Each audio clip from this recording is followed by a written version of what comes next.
आज मैं आपको पुष्य नक्षत्र तप की विधि के बारे में बताऊंगी।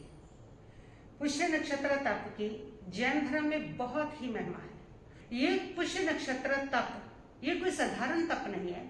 ये आत्मा के ऊपर लगे हुए सभी कर्मों को साफ करने वाला तप है। ये आत्मा को सिद्धि मुक्ति मोक्ष मार्ग देने वाला तप है। इसका बहुत अद्भुत प्रभाव इंसान महसूस करता है और हजारों सालों से इस तप की आराधना अनेक राजाओं ने की, अनेक शासकों ने की, अनेक साधु संतों ने की और उन्होंने इसका अद्भुत प्रभाव महसूस किया। इस तप का प्रभाव इसकी विधि के साथ करने पर है। हर चीज की अपनी एक विधि होती है। विधि से ही उसकी सफलता सामने आती है। बिना विधि के कार्य बिगड़ जाता है। इस प्रकार आप देखते हैं रसोई बनाने की अपनी विधि है। बिना विधि के अगर आप कोई चीज बनाने जाओगे तो वो सही तरीके से बनेगी नहीं। उसका अगर सुंदर रिजल्ट सामने आएगा ना तो विधि से ही आता है। इसी प्रकार पुष्य नक्षत्र तप की भी हमारे महापुरुषों ने, हमारे आचार्यों ने, हमारे भगवंत ने हमारे लिए एक विधि तैयार की है। उस विधि से जब इस पुष्य नक्षत्र तप को आप करते हैं तो आपको इसका अद्भुत प्रभाव देखने को मिलता है। अद्भुत सौभाग्य की जागृति होती है, अद्भुत पुण्य की जागृति होती है।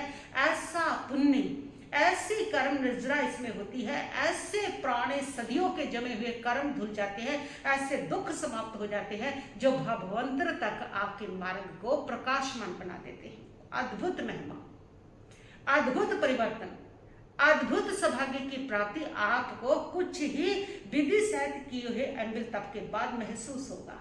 मैंने अनेक लोगों को विधि से जब इसका तप करवाया तो उनके जीवन में अद्भुत प्रभाव पाया। मैंने खुद ने इसका अनुभव किया है। मैंने इसको विधि सहित तप को जब किया तो मेरे बहुत सारा अद्भुत जो परिवर्तन है वो उसमें आया।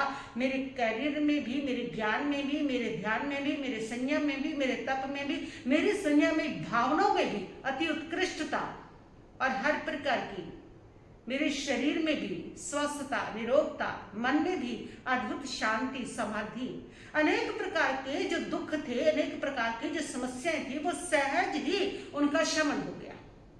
और अद्भुत प्रभाव मैंने अनेक लोगों को करवाया, उन्होंने भी पाया। लेकिन इसकी विधि बहुत जरूरी है।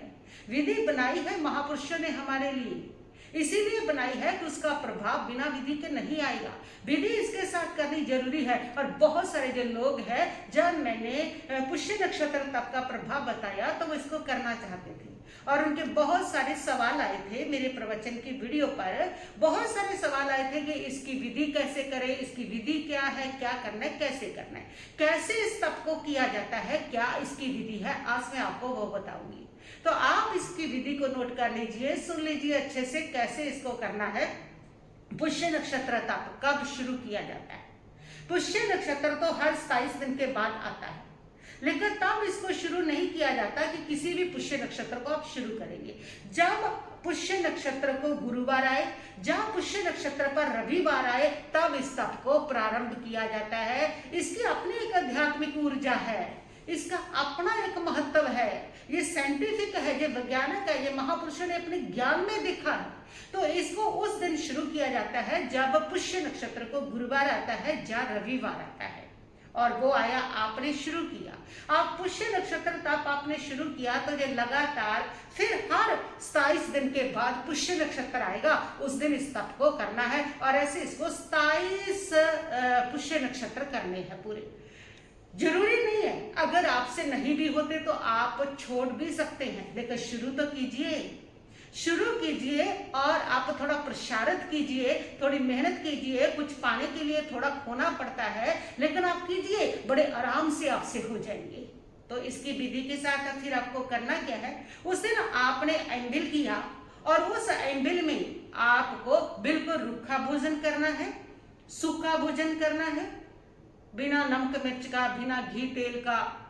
उसमें किसी प्रकार की कच्ची पक्की सब्जी नहीं लेनी है, किसी प्रकार का मीठा नमक का प्रयोग नहीं करना, बिल्कुल रूखा और सूखा भोजन, जैसे उबले हुए चावल। इसकी विधि तो यही है कि उस दिन मात्र सफेद रूखा सूखा भोजन लेना है।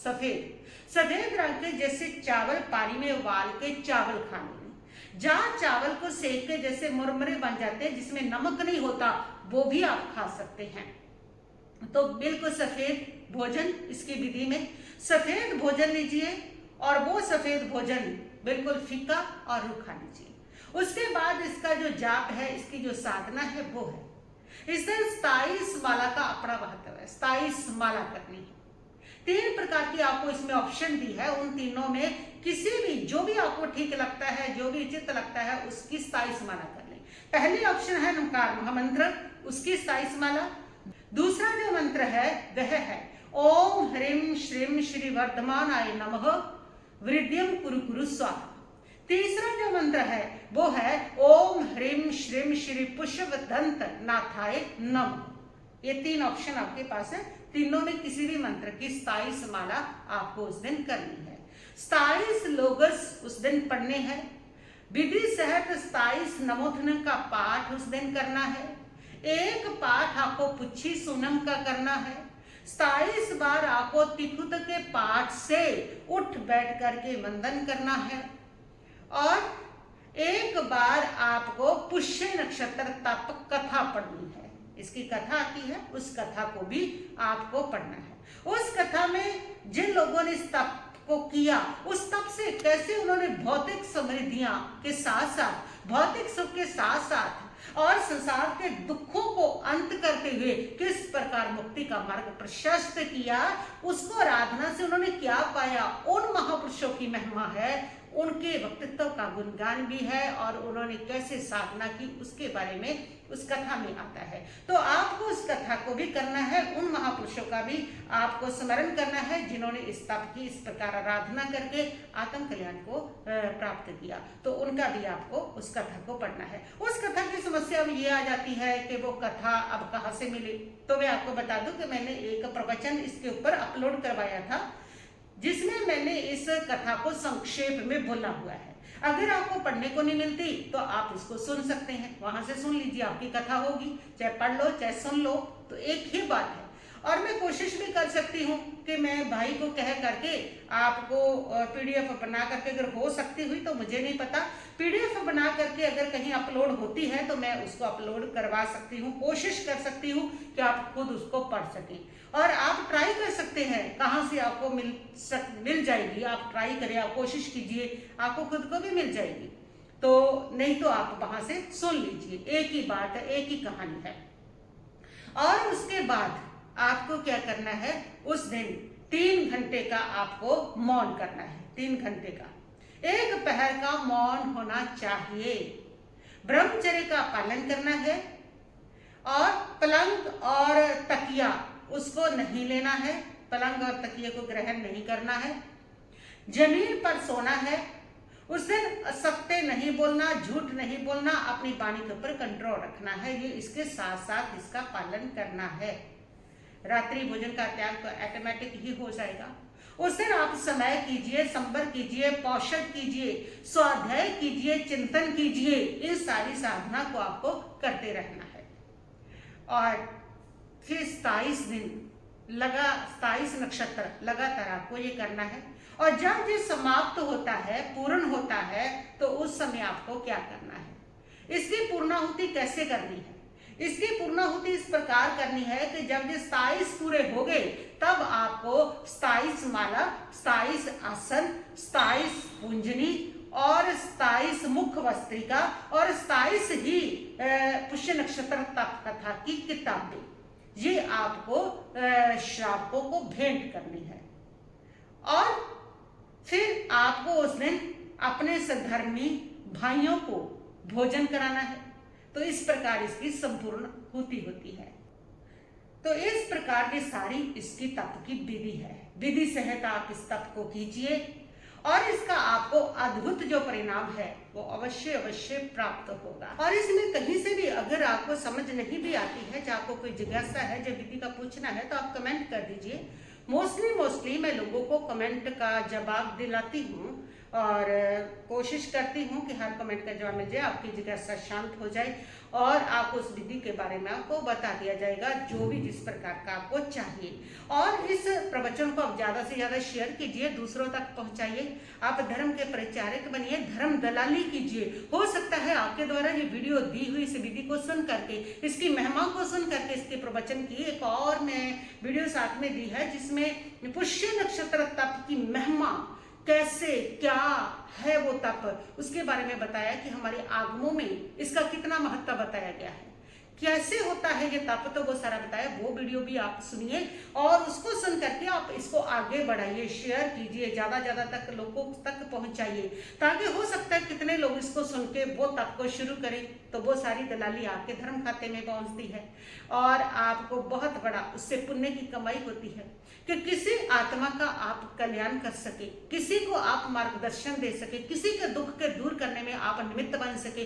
तो आप निमित्त बनिए दूसरे को दुख को दूर करने में, सलाह दीजिए, ज्यादा समय इसमें लगाइए। आपका जो समय है ना वो लगता है संसारिक बातों में, कैसी डिश बनानी है वो पूछ लिया, व्यापार की सलाह दे दी, राय दे दी, ये सारी जो आपकी सलाह राय जितना आप बोलते हैं ये सारे का सारा पापबंद का कारण होता है। और यदि धर्म की आप बात करें, धर्म को शेयर कीजिए, धर्म को आगे बढ़ाइए तो उससे आपका पुण्य का बंध होता है।